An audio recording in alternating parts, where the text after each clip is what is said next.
Running water does more to change the landscape than both wind and ice combined.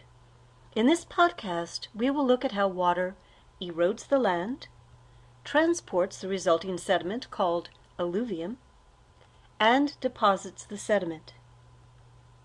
One way in which water erodes the land is by hydraulic action. Now, you've felt hydraulic action of the water when you take a shower, the water blasting away the dirt and the lather.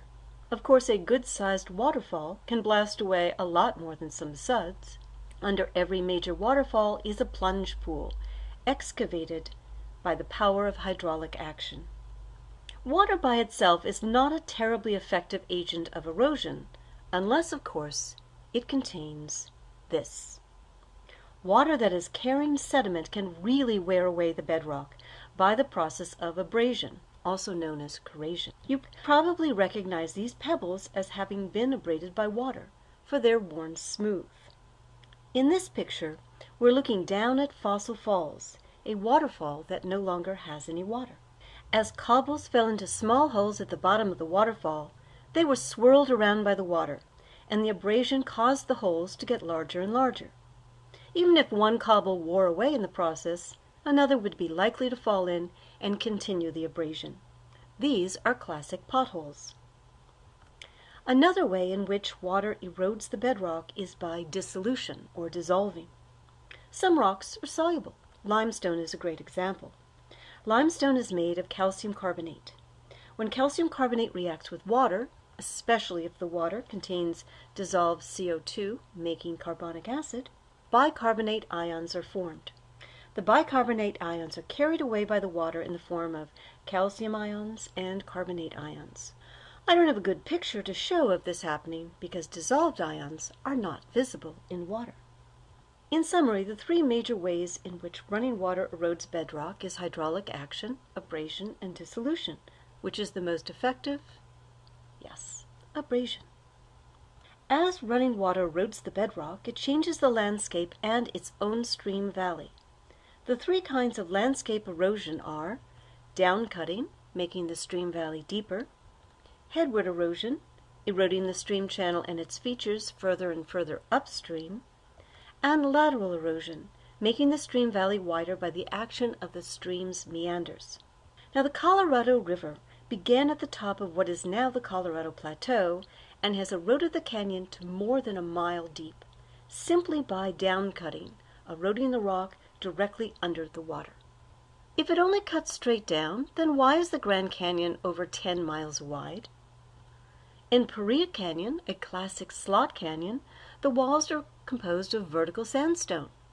That's because sandstone is a very strong rock that does not easily succumb to mass wasting.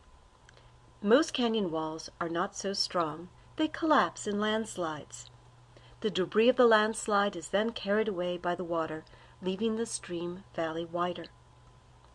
Now here's the lower Mississippi River, meandering across its floodplain. There is no erosion of bedrock going on here, just a rearrangement of alluvium. However, in this example, a meandering river has encountered the edge of the floodplain and is against the bedrock of the valley. The outside of the meander, where the water is flowing the fastest, is cutting into the bedrock, making what we call a cut bank. Here's another example of a cut bank, the bedrock on the side of a meandering river. Often these cut banks are called river bluffs. This erosion by the outside of meanders will make the stream valley wider. This is called lateral erosion. Headward erosion means that the land is eroded in the direction of the headwaters, where the stream begins. Now that's a little counterintuitive, since it's in the opposite direction from stream flow. I'll start with an example that should be easy to understand. Many waterfalls are the result of a hard rock layer capping a softer rock. Over time, the soft rock is worn away, leaving the cap rock above unsupported. Eventually, however, the undercut cap rock will crack and fall, leaving the waterfall further upstream than it was before. Headward erosion. Here's a stream. Well, actually it's more of a wash, a dry stream bed, but during times of rain, its headwaters are eroding into the steep edge of a plateau. Here it is viewed from above. Well, what will happen over time? More rainfall and more erosion. What gets eroded most? Well, the steep headwaters, of course. The steepness increases the velocity of the water, which gives it a greater ability to erode.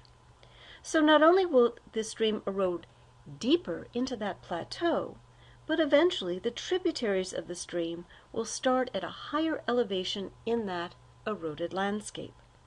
The tributaries have gotten longer in a headward direction.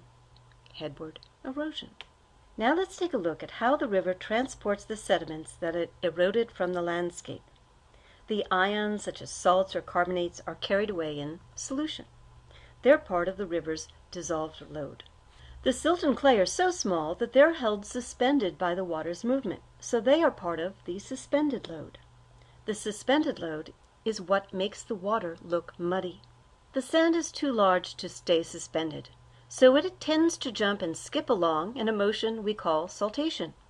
Pebbles, cobbles, and even boulders are rolled and dragged downstream by the force of the water. They are all part of the bed load.